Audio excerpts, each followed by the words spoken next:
Campbells Bay.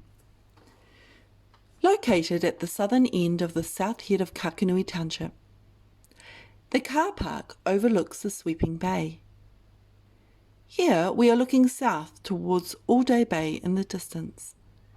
This is also a Geopark geosite, with the headland consisting of volcanic-derived sediments, including the interesting popcorn-sized lapilli, small volcanic rock with bubble-like texture, and larger blocks of volcanic rock encased within finer materials. The lapilli and blocks would have been thrown from a volcanic vent during an eruption. Erosion has led to the formation of rock pools at the base of this headland. Here at the northern end of the bay, the geological units at Campbells Bay geosite are best viewed at low tide when more of the beach is accessible and the units themselves have better exposure. From this vantage point, we can see two distinct geological units. On the left, a darker unit with regular type bedding texture, called tuff, and to the right, a creamy outcrop with an irregular textured appearance. This is limestone. Between these two outcrops is a small sandy beach area. An interesting observation is how the tuff on the left actually wraps around the southern Kakanui headland, while the limestone disappears beneath the beach. When the units exposed at Campbells Bay were deposited, the land making Zealandia was low-lying, with sea level advancing onto the land.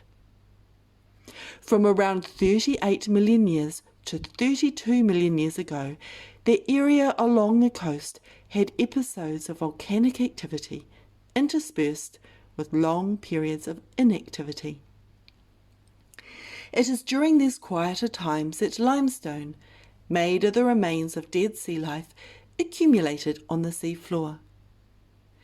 Many of the headlands along this part of the Geopark's coastline are in fact ancient volcanic remnants. They're generally more resistant to erosion than the softer rock. It is these two different rock types, tuff and limestone, that we will discuss at this site and unpack the geological story they tell when this land was under the sea some 34 million years ago. Upon closer inspection of the limestone, you can see that the unit has irregular pock-type holes in it, thought to have originally been formed by bioturbation, burrowing by marine creatures in the soft sediment. The karst-type surface texture has resulted where these bioturbation holes have been enlarged further by erosion of the limestone. The odd flat Waitaki stone has since been swept up onto the limestone by the sea. Looking across the surface, we can see it has a relatively flat, shelf-like appearance. Isolated blocks of this limestone can be seen here, where the softer material has been eroded away by the ocean. If we look closely at the pock holes in the limestone, we can see some have been infilled with a different sediment that has a distinctive greenish fleck in it. The green flecks are the mineral glauconite. This is an important indicator. It tells us the environment this sediment was deposited in had minimal sedimentary input at its time of deposition. Looking back up from the beach towards the cliff, we can see the top surface of the limestone dipping towards the left of the photo, towards the south end of the beach. This surface of the limestone here marks a very important geological time called the Marshall paraconformity or unconformity. Though much debated, this was when there was a break in the geological sequence, either through a period when no sediment was being deposited or from erosion of sediment. At Campbells Bay, we know that the Kokoamu greensand was originally deposited on top of this limestone. We can see remnants of it in the holes on its surface. Greensand would have originally been deposited in a blanket-like form over the entire surface, but has since been eroded away, leaving only the sediment that was trapped in the holes. The Marshall paraconformity is an important marker. It can be traced on a regionally wide scale. When we find it, we know where we are in geological time. Here, it may span some 2 to 3 million years. Moving towards the northern end of the beach, we can see the relationship between the limestone and the underlying volcanic material, tuff.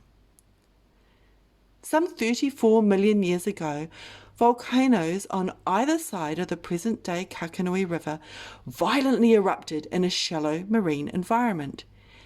Ash erupted into the air and settled through the water column in the same way of sediment. Near the eastern edge of the headland here, interesting rock fragments called xenoliths and large minerals can be seen in the volcanic tuff. These have been brought to the surface from underlying rock and from the mantle during eruptions.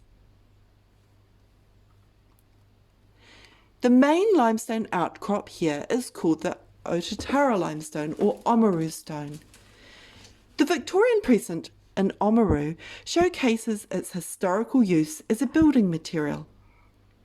Oamaru stone is still quarried today in North Otago. It is highly pure in calcium carbonate and made of a high percentage of a tiny animal called bryozoa. If you look up closely, you may in fact spot some of these branching-like colonies of bryozoa. There is another limestone outcropping at this site, although a lot thinner here. It is called the Waitaki limestone or Waitaki stone. This overlying limestone is younger, being in the order of 25 million years old.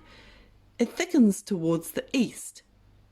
We can see it outcropping in places like Valley of the Whales and Elephant Rocks near Duntroon in impressive tens of metres thickness.